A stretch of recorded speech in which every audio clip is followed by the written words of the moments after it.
everybody, welcome to Drive Thru Review 281. Today we're going to talk about Doomtown Reloaded.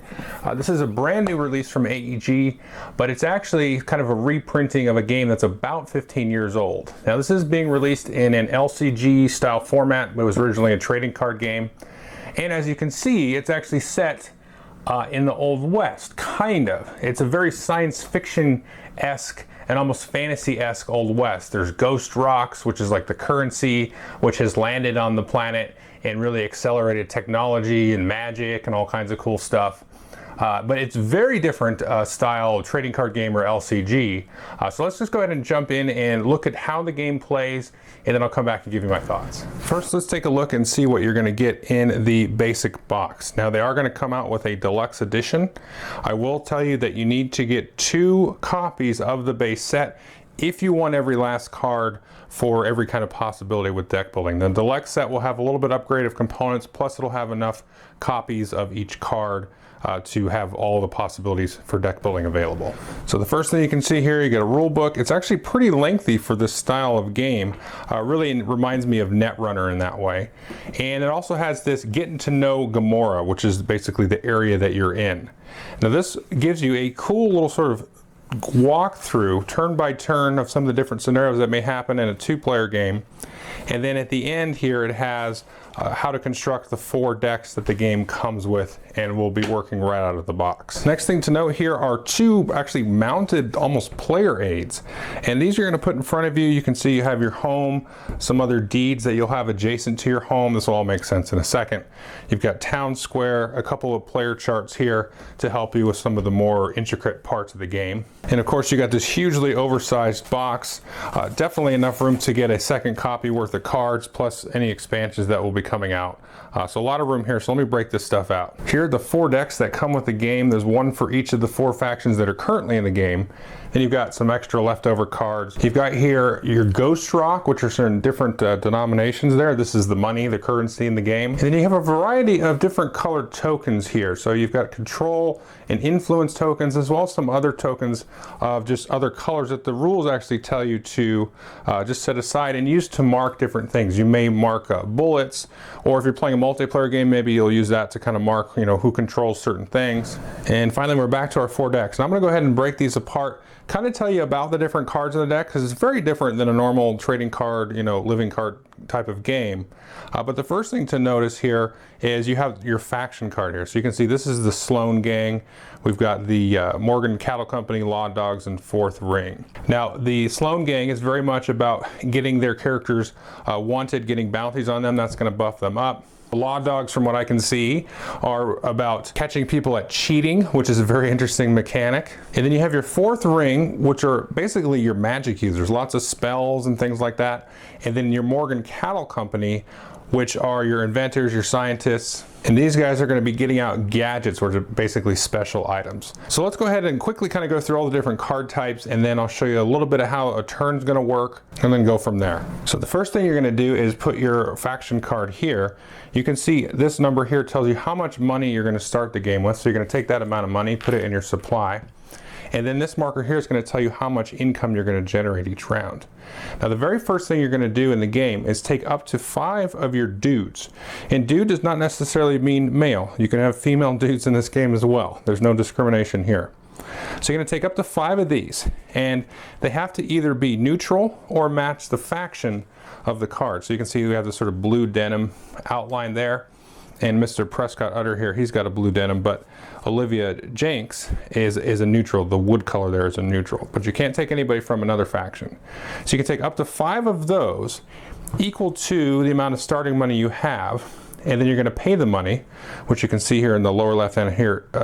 Prescott's $5, Olivia Jenks $3. You're going to take those, and then you're going to basically put them into play. So maybe we'll take these 4 here. Then you're going to shuffle up your deck, and then draw 5 cards off the top, and that's going to be your starting hand. Now, to start off every turn, we're going to have a kind of a bid for turn order.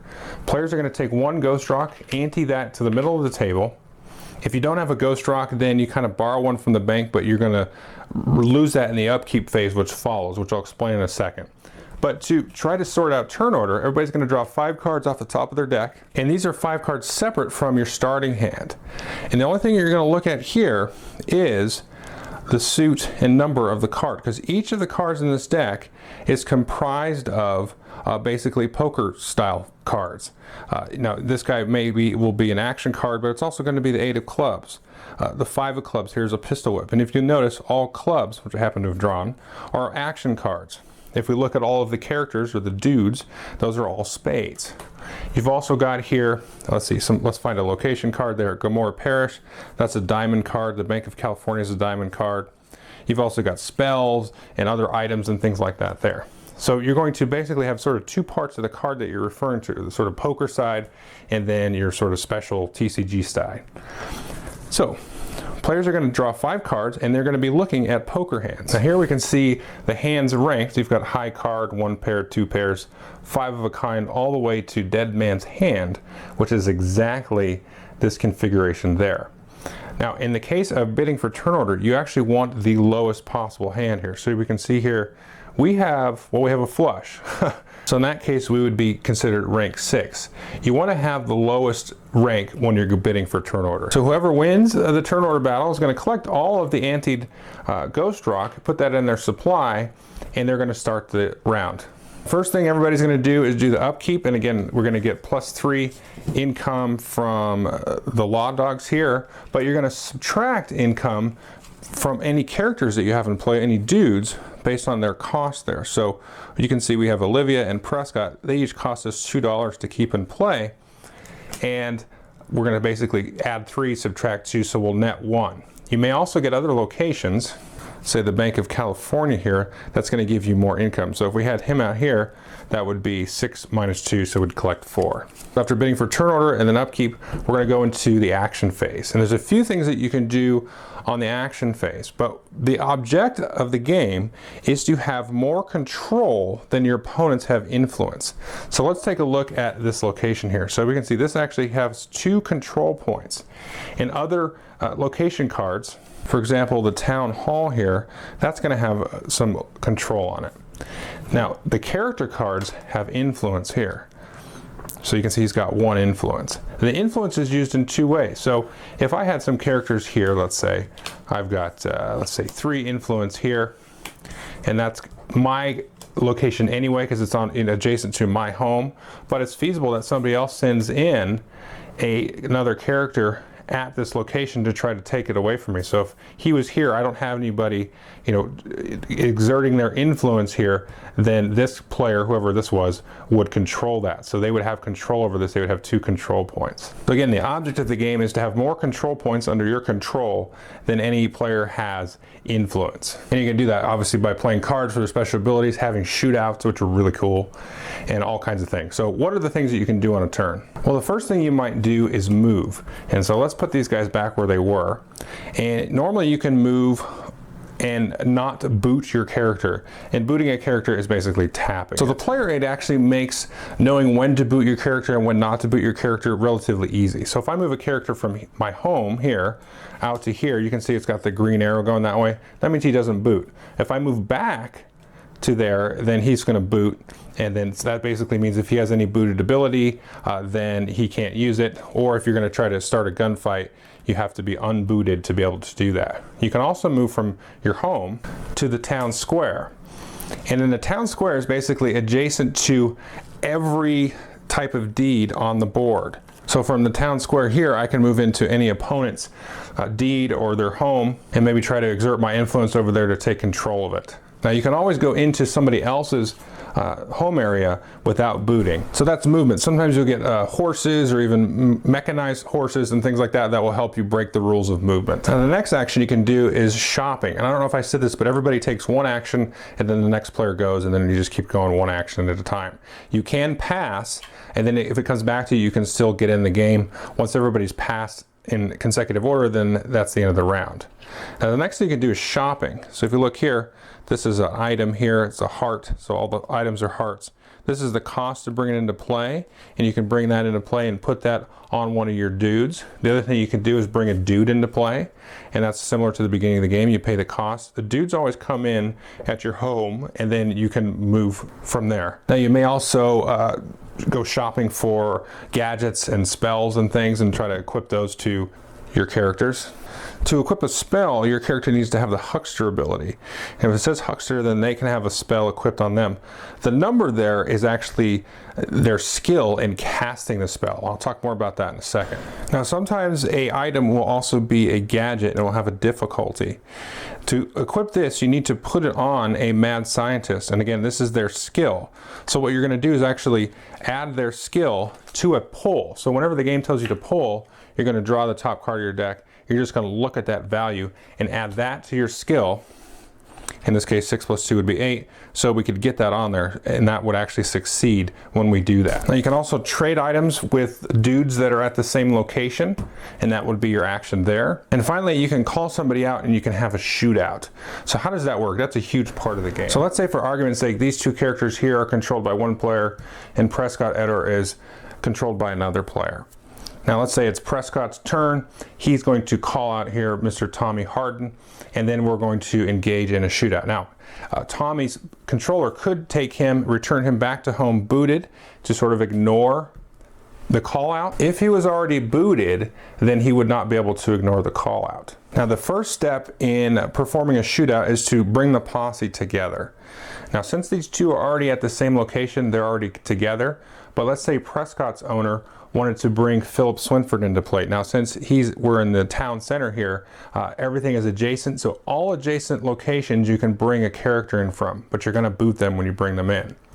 And so now these guys are going to basically contribute their bullets to the shootout. And as you can see, there's different bullets. There's silver bullets and then brass bullets. At this point, then players can make plays. And if we look here, we can look at this card. This says shootout. So you reduce a dude's bullets by their influence. The dude's controller may move them home if booted. So everybody has an opportunity then to make plays that say shootout. So for example, this one says shootout, unboot one of your dude's posse. So you could play this missed card here, then to unboot Philip Swinford, because maybe you want to use him later after the shootout's over. If he's still around, possibly you want to move him or do something else with him. And then other cards here, just for edification, will say certain things like controller noon. And noon is basically the action phase. As we're taking actions, it's considered noon. So this particular location here, Pony Express, we could boot that to discard and draw a card. So some of these locations will have effects. Some of these will play during the resolution of a shootout and things like that. So anything that says, you know, when it's going to be played is when it's noted. So the next thing you're going to do is you're going to pick your shooter, okay? So maybe the attacker here, he'll pick his shooter. And this is Prescott's bullets and influence are equal to the number of law dogs at this location. Well, in this case, we actually have 3 law dogs. So he's got 3 bullets and 3 influence there. And so that you may use one of these markers here to sort of keep track of that, put 3 markers on there like that so you know what's going on, or you can just quickly calculate it. So we'll pick him as the shooter, and then let's say we'll pick Tommy Harden as the shooter. Now what you're going to do is you're going to take a look at these bullets. By default, each player is going to draw 5 cards, and they're going to apply those and try to, again, build those poker rank hands there. But the bullets are going to come into play here, as well as possibly some other special effects. So for the defending player, we're going to look at the silver bullet and also the brass bullets. So since he's the shooter, we're actually going to draw an extra card. So out of the 5, we're actually going to be able to draw a 6th card. You're only ever going to make a hand of 5 cards, but you're going to get more options to choose from. So you're going to look at whoever the shooter is, look at this value, draw that many cards, and then for each other person in the posse, you're going to count just the number of bullets, not the actual value on the bullet, just the number of people that have a bullet. And then from that point, you're going to look at the cards. So in this case, we have 6. And then we're going to total up our number of brass bullets. So since Tommy is the shooter, we're just going to look at the number of people with brass bullets and not the value. So in this case, we can actually discard and draw 1 card. Well, we've got 2 aces here. We've got a king. We've got 2 twos. So we're kind of on the verge of a full house. We've got 2 pair. So we're going to go ahead and discard the 3, and then we can draw up to here, and then, okay, we got a 5. So we're still at 2 pair, and then you've got to resolve down to 5 cards before you finish. So we're just going to discard that. So we've got 2 pair with a king high outside of that. Now, if we had Olivia as the shooter, she would give us a little bit different ability. So we're going to look at her. We're still going to draw 6 cards at the beginning because we have one other person with a silver bullet. So we'll get our 6 cards. Let's just pretend that these were the 6 cards we had. And then, since we have on our shooter a number on the brass bolts, we're able to discard 2 cards. So it's basically, you look at the shooter, you look at the value there, and then you look at one other person and just for the color of bullet. Sometimes you'll get different items and things that modify those. Now for the other player here, he doesn't have any silver bullets, so we're always just going to start off with just the 5 cards to start the draw. But we have a whole bunch of these brass bullets. So if we had picked Prescott as our shooter, again, he's got 3, and then there's one other person with a brass bullet. So 1, 2, 3, 4. So they can actually discard up to 4 cards and then draw back up to 4. And then you basically show each other the hands, and then you're going to look at the rank. So if I pulled a straight flush and you only pulled a straight, that's 1, 2, 3, 4 ranks different. So you have to resolve casualties. So in this case, let's say there were 3 casualties that happened, and this side won and this side there was a 3 rank difference. So to resolve 2 of the casualties, you have to actually send one guy to the morgue, to the hill. I'm sorry, to Boot Hill. That's basically out of the game. So sending a guy to Boot Hill resolves 2 of the casualties, and then discarding the other dude will count as 1 casualty. So if I only had to resolve 2 casualties, I could just discard both or remove 1 from the game. Now you're going to go through your discard deck, obviously, because you're going to be pulling cards all the time for, you know, turn order and for shootouts. Now sometimes players may reveal a cheat in hand. So if we look at Philip Swinford here, you can say each time a player reveals a cheat in hand and your hand is legal, you may discard a card from your play hand to draw a card. Now sometimes you're going to have cards here that are technically illegal. You would never have them in a poker deck. You got 2 6 of clubs. Now you can still play those, and then you can try to, you know, get a good hand with those, you know, 3, 4, 5 of a kind, all that kind of stuff. But there are effects and abilities that are going to trigger off of that. So this law guys really kind of trigger off of that. And you know, you maybe get caught and have a bad effect happen to you or give your opponent a bonus if you play a cheat in hand. And it's interesting because in terms of deck building, you want a whole bunch of copies of the same card, but you may get caught cheating. So if your opponent is playing a deck that's going to react to that, that's something you got to consider. Now after 1 round of combat, then the loser can choose to retreat their guys, and then the winner can retreat their guys, and you may just have another round of combat after that. And this is kind of what you're trying to do, is you move into spots, you have a shootout, take control of a location, maybe take the location back. There's a couple other rules. For example, let's say we were having a shootout here at the Bank of California. If you notice that's a public location, technically that's okay to have a shootout at, but if it was a private location, which your home is, then whoever initiated that shootout there would take a bounty on each of their characters. So you can actually build up quite a bit of bounty, so that when one player forces you to discard or kill off one of your characters, they're going to take that bounty from you. But as I said there, that Sloan Gang deck actually kind of thrives off of getting bounties. And of course, there's a whole just mess of abilities and things. You know, when you cast a spell, you maybe will, you know, like I said, try to do a pull. This is a good opportunity here. These aces are always 1, aces are always low. So one thing that I kind of struggled with was how this game works and sort of the strategy of it, because, you know, I'm familiar with like Magic, where you combat other creatures, or even other games like Netrunner or Warhammer, where you go and fight at different locations, and that's here. But there's sort of this 2-step process to get, you know, have fights here or fights at your location, and you know, you're blowing through your deck here using these cards to resolve combat. So it's got a very different sort of pacing to other games in this genre. So let's go ahead and just jump into the review. Okay, I hope you enjoyed the overview. Now, as I've been saying throughout the whole review, this is really a different kind of TCG, LCG type of game. So let me go over a few of the things that really kind of make that stand out to me. The first thing is, you start the game with, you know, 1 location, your home, plus you bring out maybe 4 or 5 of your dudes, and you're just there. So you've already got kind of like 5 creatures, so to speak, out there. You can start moving them around, mosey them into the middle of town, you know, kind of walk around menacingly with their guns or whatnot. And so you can kind of push the game, and it just feels very kind of different in that sense, because I can go out and I can just go and try to attack you or attack some other player.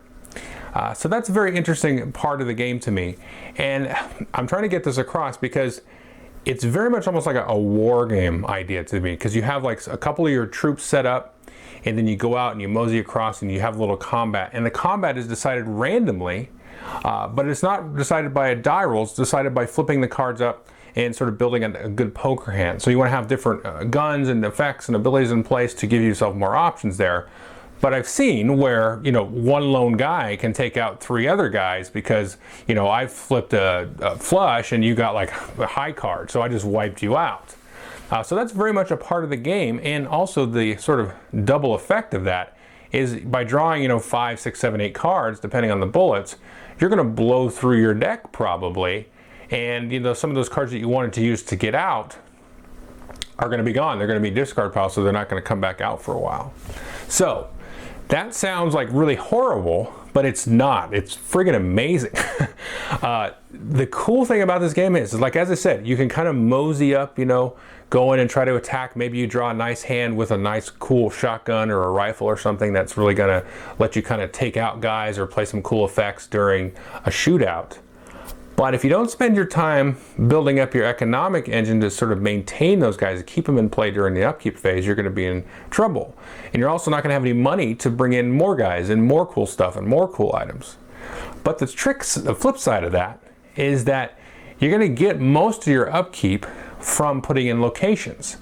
And again, you want to have locations with control to win the game, but those are bait for your opponent. As soon as you put that out, I'm like, sweet, you put the bank out? I'm gonna go grab the bank and take that from you. So you've got to, as the game kind of evolves, your dudes get a little bit more spread out. It's a little bit trickier to bring in your posse as backup. And man, this is super thematic how this all works out. You know, like I said, just the whole idea of like running and gunning. You could send a guy in with a whole bunch of guns and other people, you know, going in there and just have a huge shootout. You can do these desperate types of things, but it also benefits you to be careful. And you've really got to sort of gear up and say, okay, I'm just pushing it all or nothing. But the other interesting sort of, I don't know, side effect or symptom of that, and I mean this in a good way, is because you're kind of blowing through your deck and blowing through your cards, you can't really count on anything. So because of the cards that you have dealt, you've got to really manage that, because like I may not get what I really need, you know, on the next turn by drawing up my cards.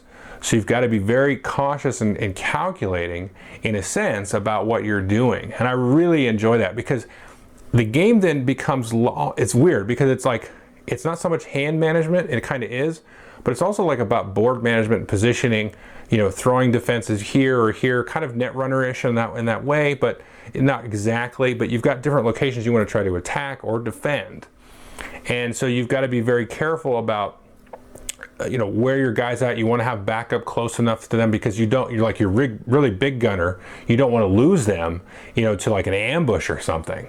So that sort of spatial aspect, and it feels, man, it just sucks me in thematically, is really neat. And because you know that you maybe won't blow through your deck and get the right card, you're sort of living and breathing and having to make decisions based on sort of a limited scope, which is really, really cool.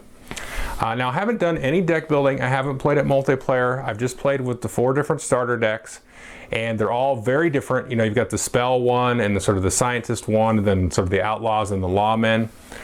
Really cool, and very like, man, it's just kind of a rich thing, all the different locations, and there's like a dog in the game, and you know, there's crazy scientists with like mechanical horses. So it's very flavorful and colorful and rich, of a rich kind of world that you're living in, with these, you know, this fantastic ghost rock, you know, economy and stuff like that.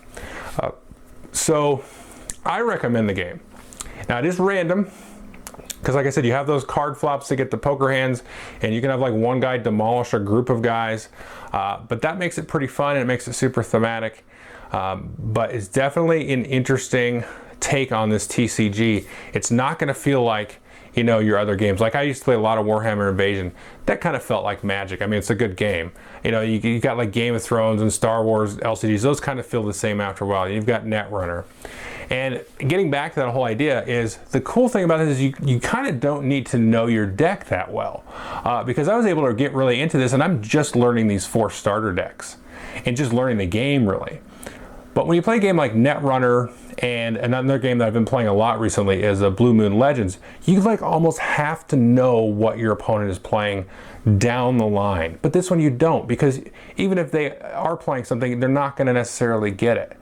And I like that aspect, because you can just kind of go in and I'm just playing for the theme. I can try my best tactically and strategically, but I'm just going in with this Old West science fiction kind of theme. and that's how you can play it, and that's very cool. And I think that will lend itself to playing, you know, a decent multiplayer game where you can actually lend lend cards to each other on a shootout and stuff like that. So this is definitely one I think folks, you know, if you're really hard up about that randomness aspect of it, then, you know, there you go. But I think if folks can deal with that, and, you know, just like the whole cheating hand thing, I love that. Because it's like, you know, I played a poker hand, the guy's like, I caught you cheating, you know, guns drawn, boom, and away we go. It's so thematic to the Old West and just building the poker hands and all that stuff. And so to me, that's the thing I'm trying to figure out. I kind of sat down last night and tried to figure out, I was like, okay, well, how does this work with a deck building? Is like, are all the good cards like the 8s or something? But it's just, that's a really weird part of it that I haven't really tried to uncover at all. Because like I said, I'm just playing the decks. You know, I'm playing the lawman today, so that's what I am. I am the lawman, I am the outlaws, I am the scientists. The deck building part of it is going to be really interesting because you have the whole, you know, you want to draw good poker hands the whole time. But then if that deck becomes good in the meta, I guess, then, you know, the counter abilities that will trigger off the cheating hands was going to, you know, take off. So there's a lot of other stuff. They said they got expansions planned, little card, I think like 60 card packs, where you basically get, you know, one of each that you need for a full play set of like 20 some cards, I think. I guess it would be 80 card packs. And then, you know, you got the deluxe edition, which will have everything, or you can get 2. And, you know, to me, that's not the end of the world. This is enough for like basically one player to have as well. And I said, if you're in a group with like more than a couple of people, it'd probably be good for everybody, if you really get into the game, to everybody to at least have one of these sets. If not, then, you know, then you can mix and match there. But anyway, I got on too long. Very interesting, very unique game. Everybody should at least try it once. That's Doomtown. Thanks.